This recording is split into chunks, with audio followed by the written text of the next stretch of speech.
And again, thank you to everyone for being here today. My name is Lori Peak, and I serve as the director of the Natural Hazard Center here at the University of Colorado Boulder. And I'm also the principal investigator for our National Science Foundation funded CONVERGE facility, which is headquartered here at the Natural Hazard Center. And CONVERGE is dedicated to bringing researchers together across disciplines to advance ethical, interdisciplinary, convergence-oriented research. So on behalf of our entire team, including Rachel Adams, our lead training module developer, and Candace Evans, our co-lead, we welcome you to the CONVERGE webinar series. And today, during this brief 30-minute webinar, we are going to share the latest CONVERGE training module, which focuses on Indigenous sovereignty in disasters. And we are so excited to share this new module with you, and we are grateful that you have joined us today. I just want to say a quick note on the fact that we are starting this module a little bit later than usual. We know that it's especially late for our colleagues on the East Coast or our international colleagues, but one of our beloved and esteemed presenters today, Hoku Rivera, who you will meet shortly, is actually a teacher at the Muckleshoot Tribal School in Washington State. And her school doesn't get out typically until 3:30 p.m. Pacific time. And so that's when we scheduled the webinar today. So again, we're grateful to those who are joining us wherever you are in the world. A few logistical items before we proceed any further. Please note that this webinar is being recorded, and we will post the webinar recording and the slides on the CONVERGE website for this particular webinar page. And if you have any questions or comments during the webinar, we hope you will either use the chat or the Q&A box, and we will use any remaining time at the end of the webinar to answer your questions and to be in dialogue. One of the major tasks of the CONVERGE project is to accelerate the education and training of a diverse next generation of hazards and disaster researchers and practitioners. And we recognize that disaster research is often highly event-driven. So in order for the field to progress, it is crucial that those new to this area of study have access to already existing research and an understanding of the various methodological approaches and potential ethical challenges involved in hazards and disaster research. To help, our CONVERGE research team has created a series of free online training modules that are specifically designed for students, emerging researchers and practitioners, and others who are new to the field who hope to quickly background themselves on key information in key topical areas. And thus far, we have released 12 modules, which are available on the CONVERGE website. These modules focus on a variety of foundational as well as advanced topics relevant to our research community, such as institutional review board procedures, conducting emotionally challenging research, cultural competence in the field, broader ethical considerations, and collecting perishable data, among several other modules. These modules focus on multiple hazard types, and they draw on lessons from multiple disciplines. What ties the modules together, regardless of the topical focus, are our shared themes surrounding research ethics, power differentials, social stratification and inequality, interdisciplinary collaboration and convergence research, research methods, data management and use, and the practical applications of research. So regardless of the topic being covered in our CONVERGE modules, we ensure that these cross-cutting themes are addressed in each module.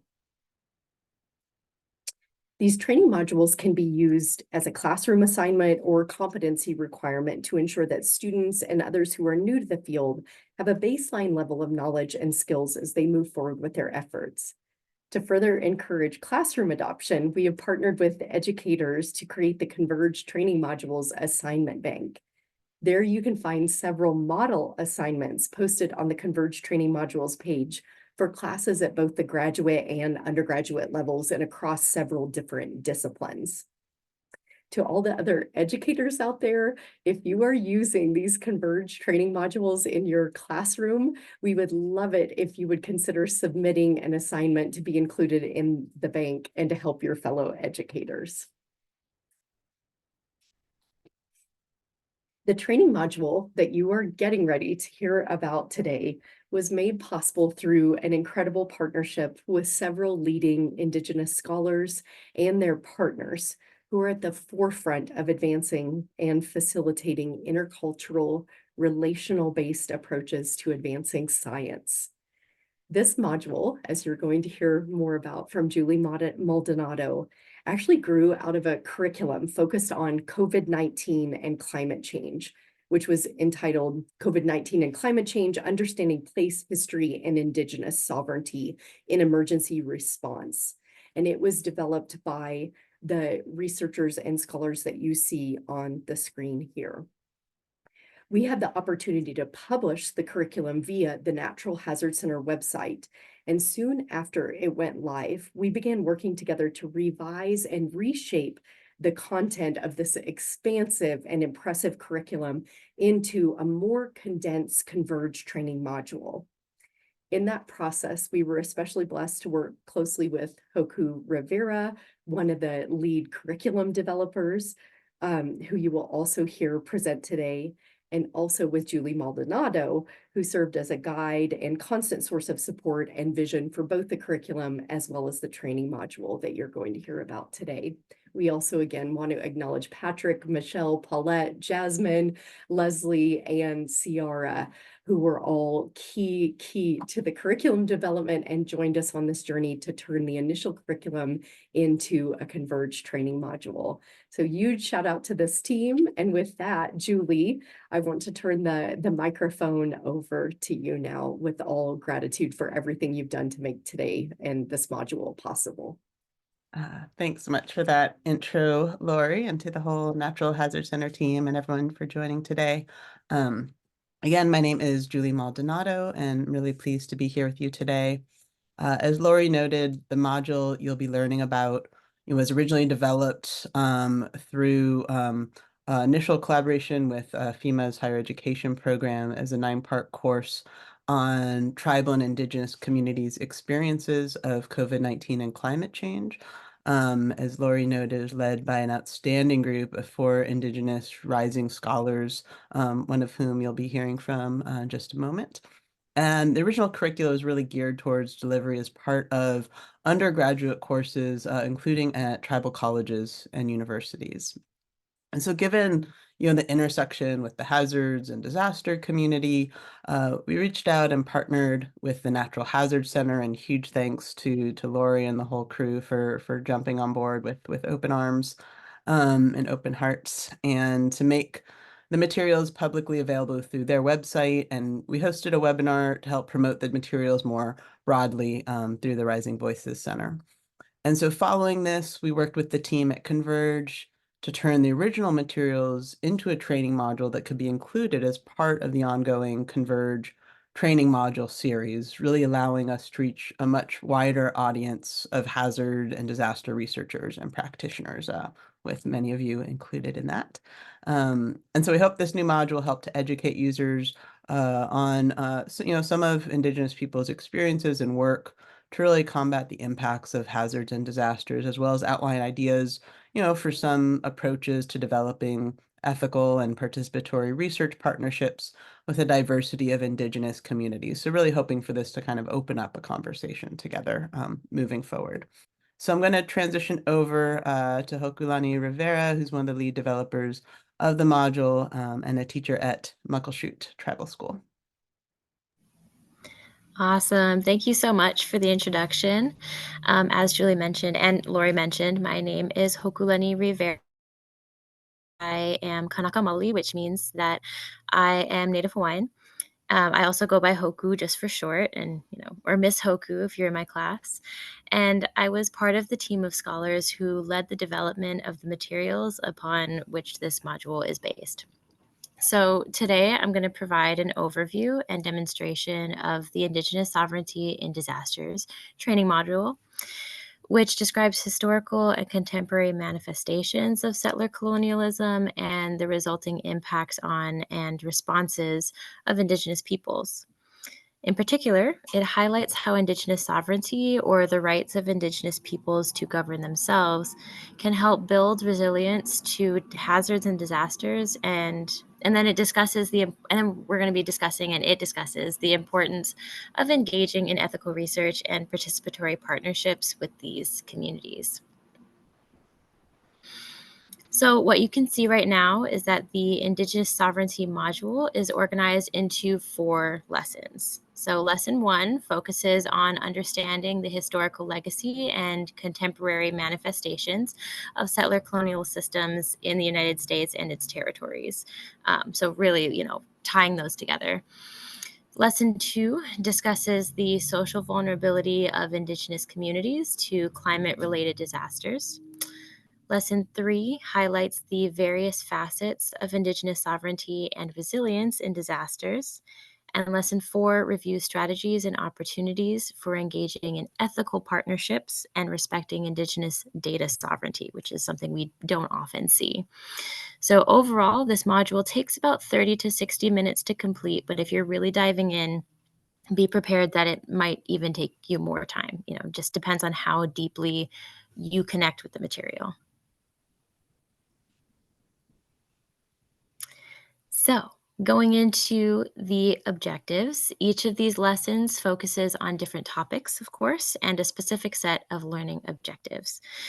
For example, by the end of this module, participants should be able to understand the historical legacy of settler colonialism in the United States and its territories, and how the system marginalized and ultimately sought to extinguish Indigenous peoples. Define core concepts related to colonial systems and their combined influences on Indigenous communities. 3 is identify contemporary manifestations of settler colonialism and how they directly impact Indigenous peoples. Understand the systemic drivers of social vulnerability among Indigenous communities.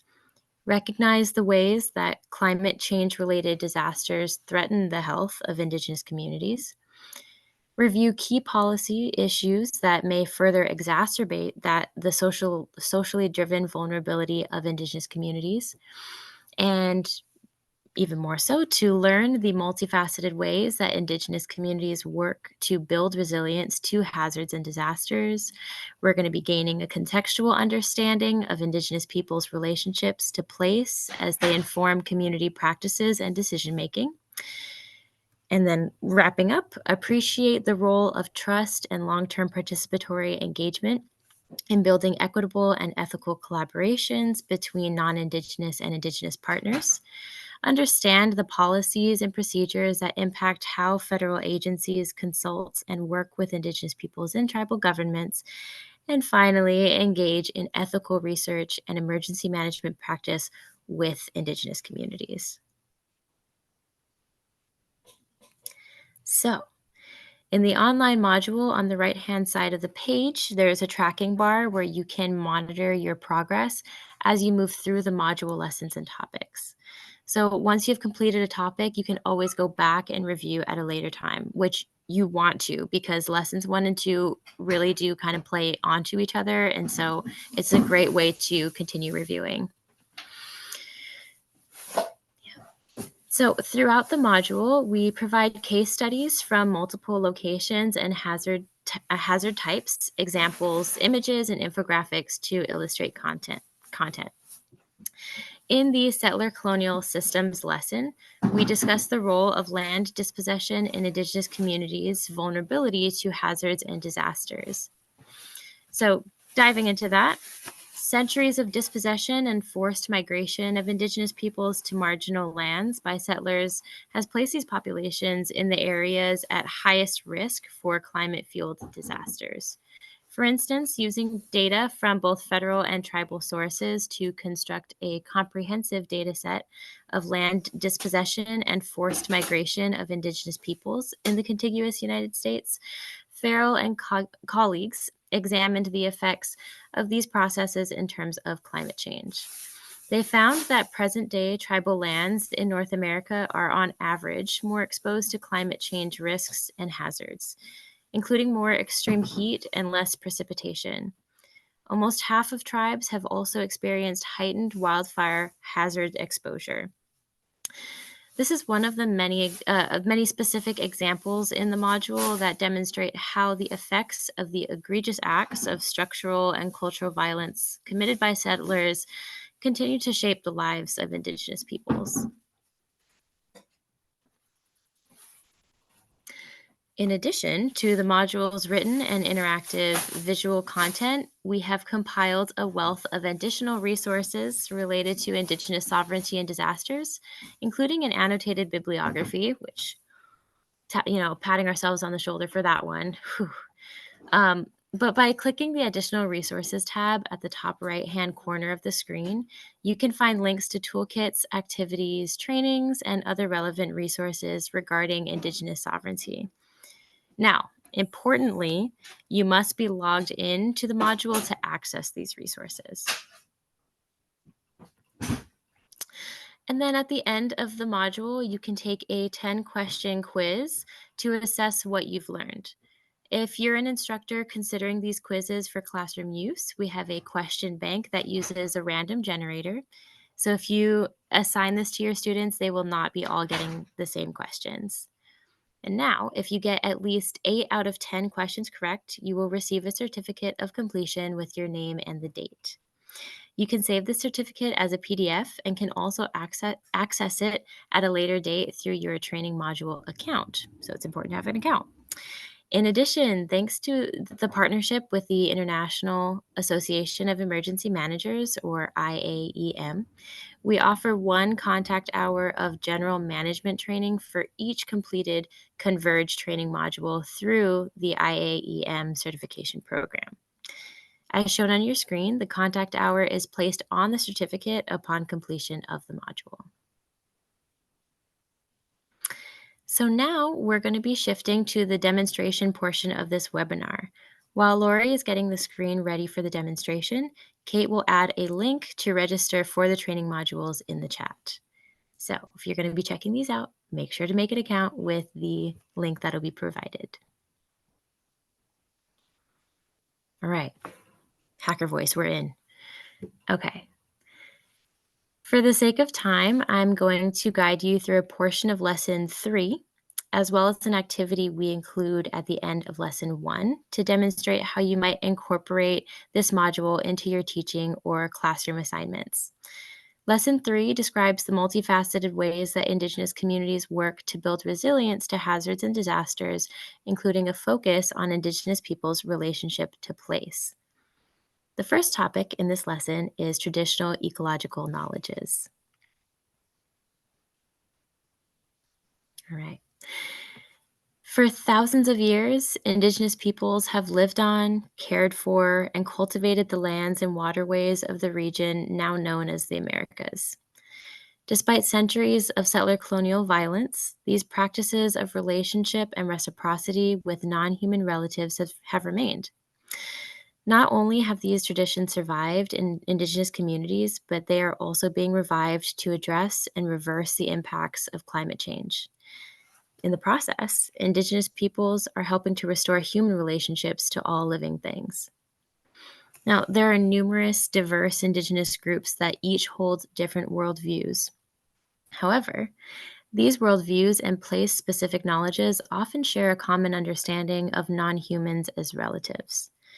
Because Indigenous knowledges challenge fundamental assumptions in Western science, they really can't simply be added into contemporary ways of doing science. Instead, these different knowledge forms require careful consideration and integration.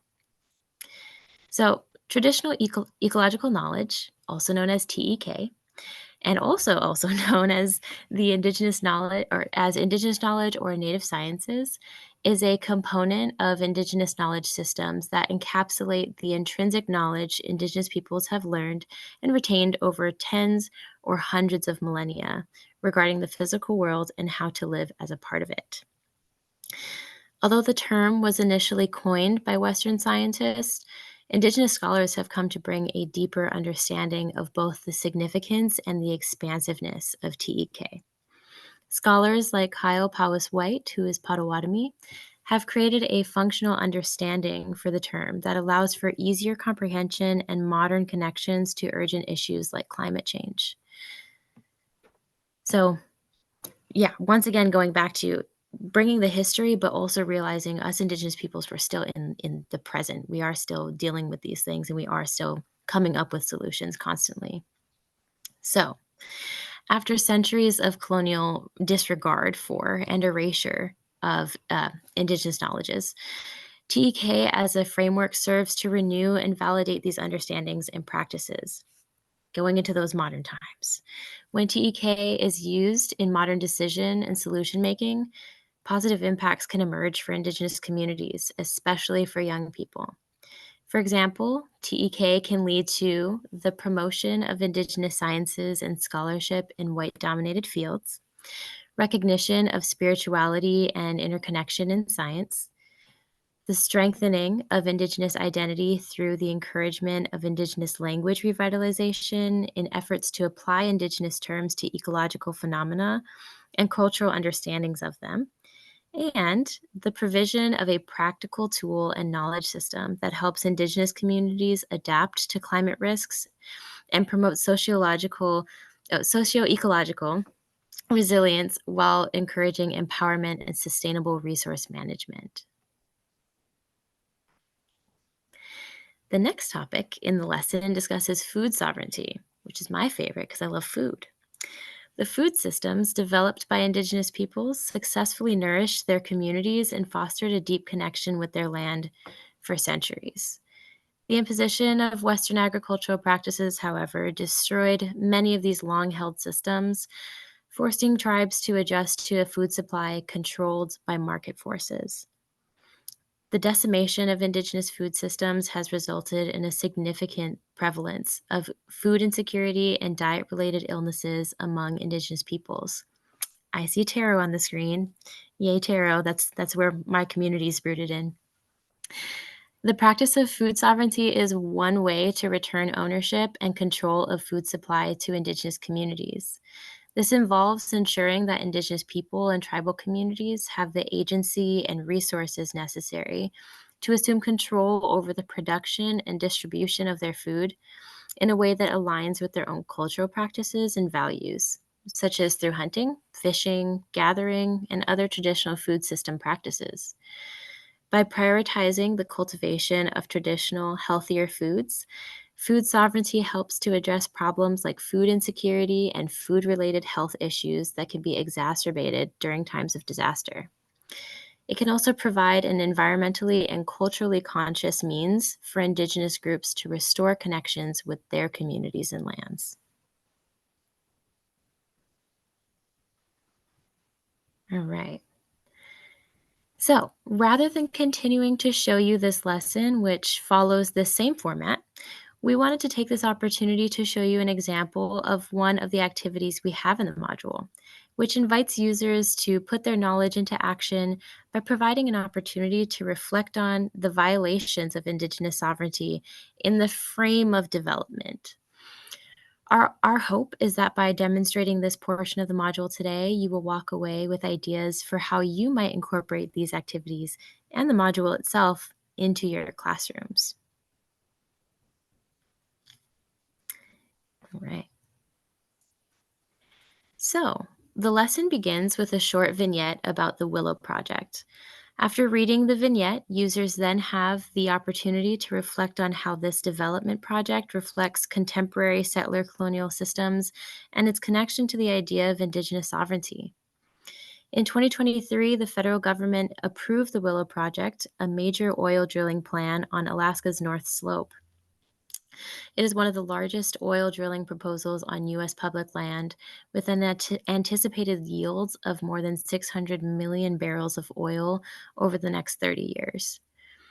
Residents of Nooksut, the Alaska Native community closest to the Willow Project, oppose the project, of course. Their opposition is rooted in the likely impact on the health of Nooksut residents and the ways that it will diminish their access to food or subsistence resources, including the local caribou population. Now, for this activity, users are asked to describe how the Willow Project reflects contemporary settler colonialism and the enduring impacts on Indigenous communities. They then would type their answers into the response box here and then press the click or then press and click finish assessment to move on to the next page. While I was testing this, I also got to do this portion too. I'm not sure if it was recorded, but I'm sure it was a good one to read. Note that while we do not grade these responses via Converge, this can serve as an excellent assignment for your classes or a discussion starter in the context of the classroom. For example, we have heard from some faculty members who use our modules in their classes and then have students bring in their responses to questions like this to help with classroom conversation. So we hope you might share with us how you use activities like this in your own education or teaching, because of course we got to grow from each other. Finally, I wanted to point out one more thing during this demonstration. As discussed earlier, the module has a resources tab where additional resources are listed that can support researchers in understanding Indigenous sovereignty and disasters. These resources include web pages, books, videos, and other relevant resources. Each of these resources is also linked or hyperlinked. For example, if I press the Native American Food Sovereignty Alliance link, it will bring me to the web page of this resource.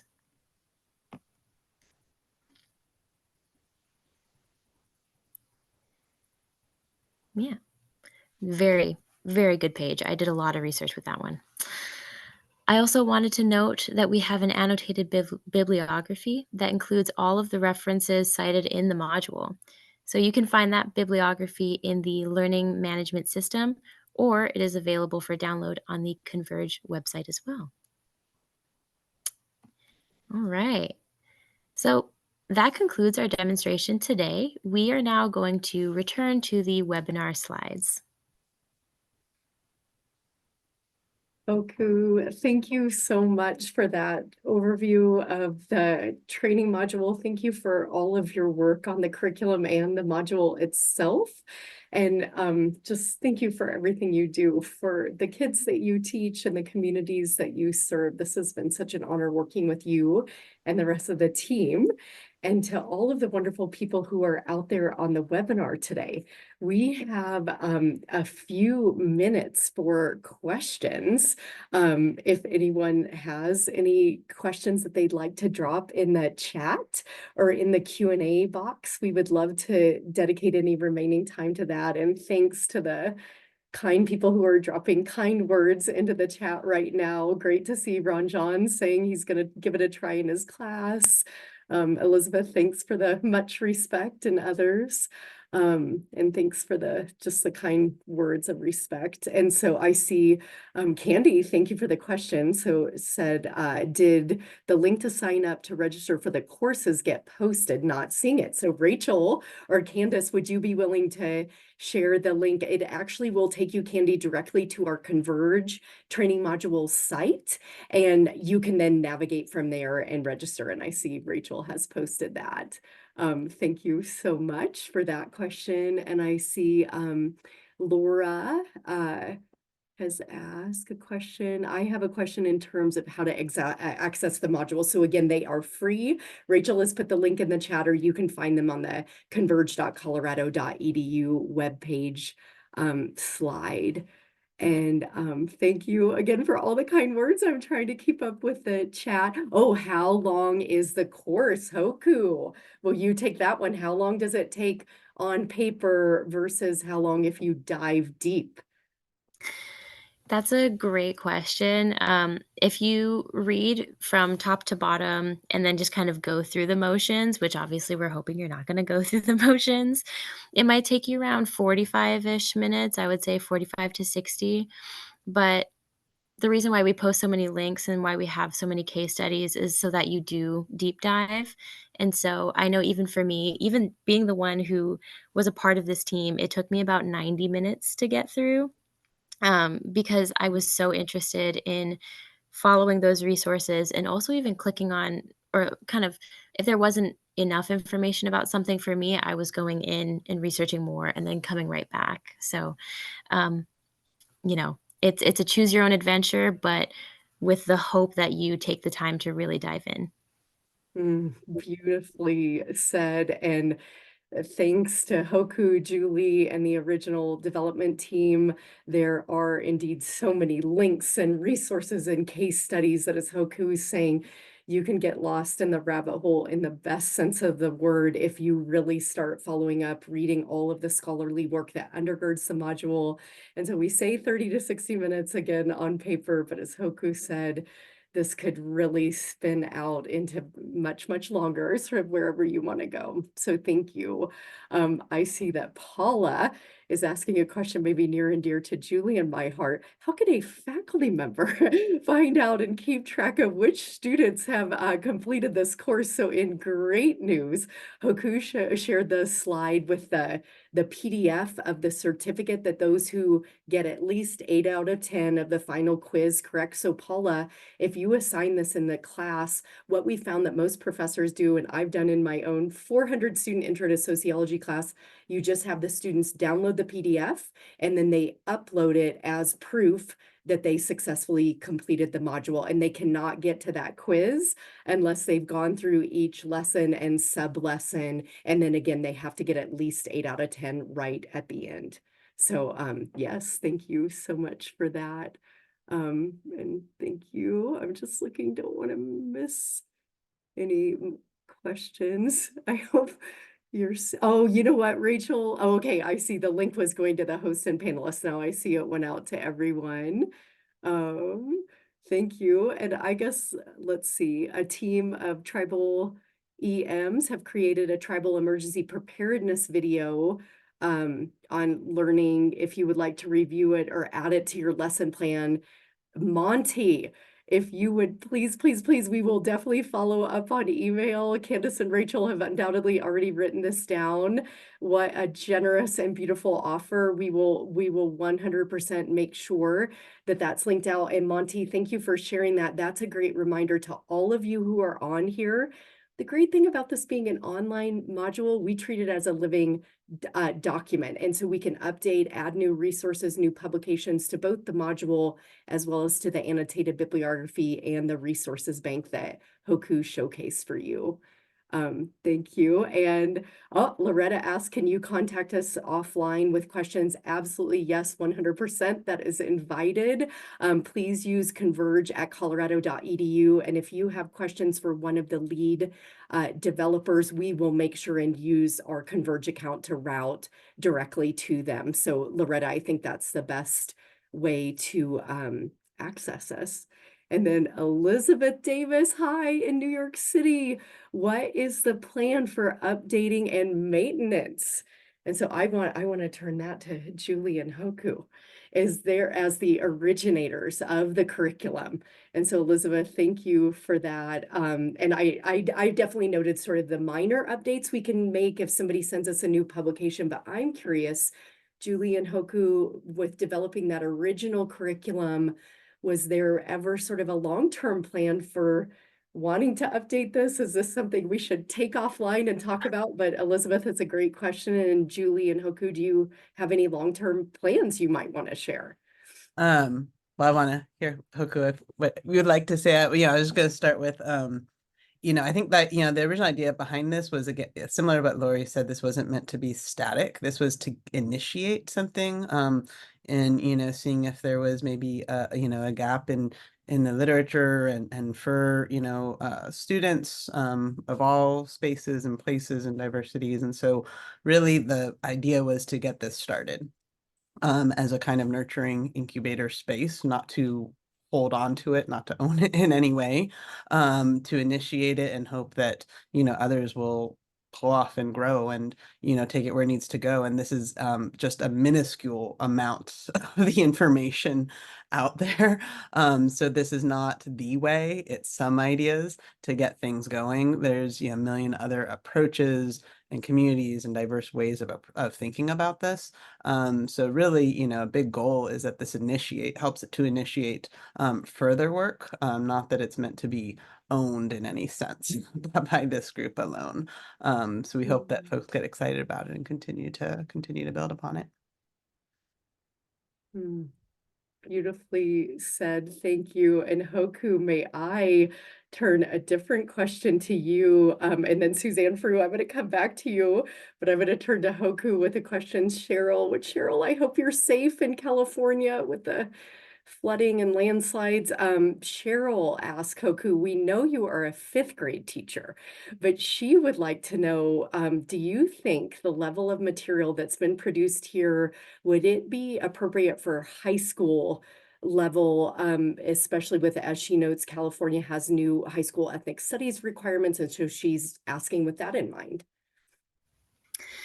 I think that's a great question because the thing about high school students, from my memory of being a high school student, is that there are so many emotions and so much,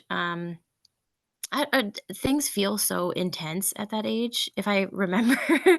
And so I think there's a whole lot to learn that high schoolers at that age would be able to learn, with like the key idea of having care be the center of this, because while this is, say a 60 to 90-minute module, there's a lot of really heavy topics that we go through, such as MMIW, if everyone's familiar with that. Um, even just, especially if you're teaching Indigenous high school students, it's not that they're reading reports that happened to someone else. It's that the material is something they're reading potentially from third party individuals that's happening to them or happening to their family. So I think the main thing is less the academic accessibility and more the emotional welfare that I would be more concerned about. Um, but, the same could be said about our, especially, like, lower level, undergraduate, students who are just getting out of high school too. That kind of emotional well-being is a real big topic, but in terms of understanding, I think high school could definitely access. Hmm. Hoku, thank you. I Julie? want to, yeah, just one other thing I wanted to share with folks is, this was put together by a group of really, rising voices and thought leaders in navigating a multitude of spaces. And this was asked of them at the peak of COVID, of wrangling and dealing with so many things in personal life and community life. And they did this out of ultimate just heart work and labor of love. And so I just wanted to really uplift the full team as well for the context that they did this within, was truly something I will forever be inspired by. So to Hoku and the whole team, it was truly phenomenal.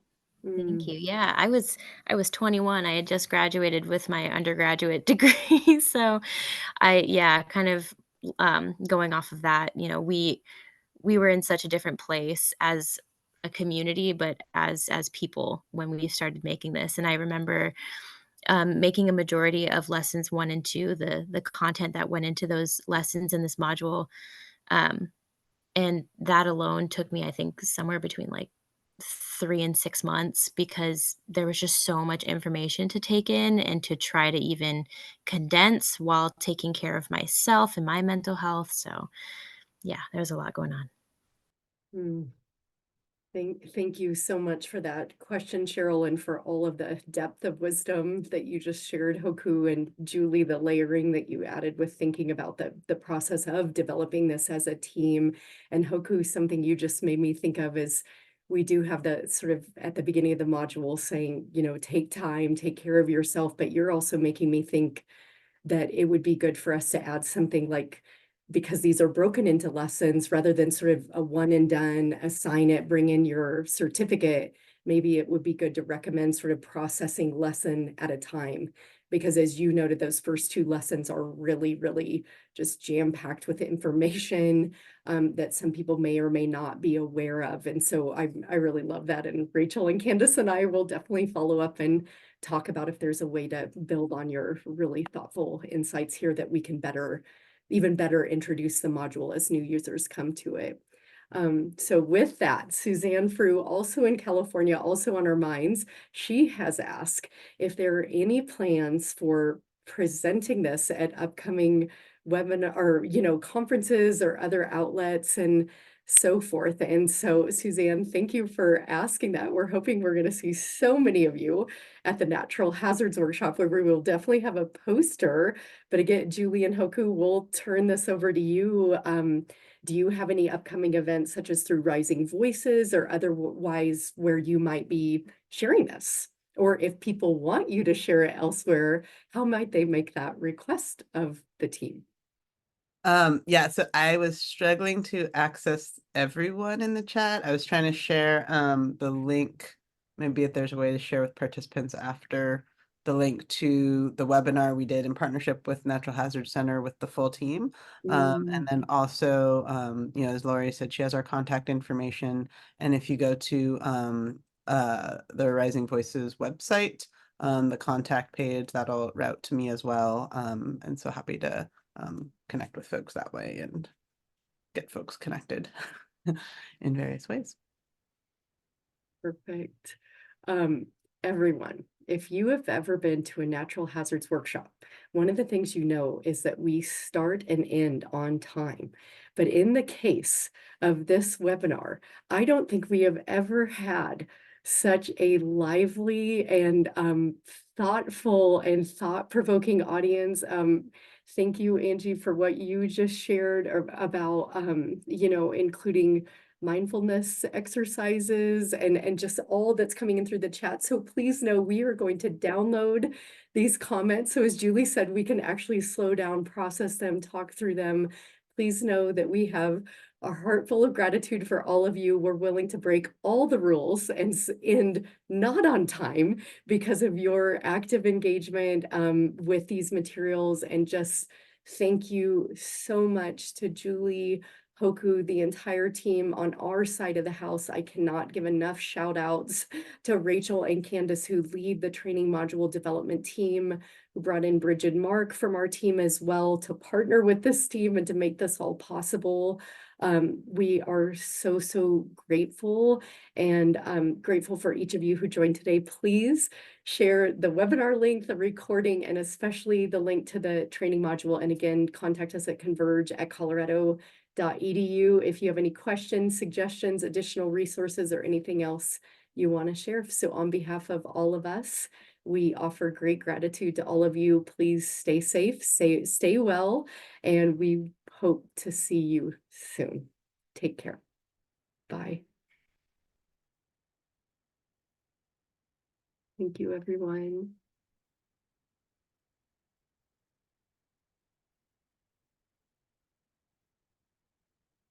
Thank you. And I'm going to go ahead and stop the recording.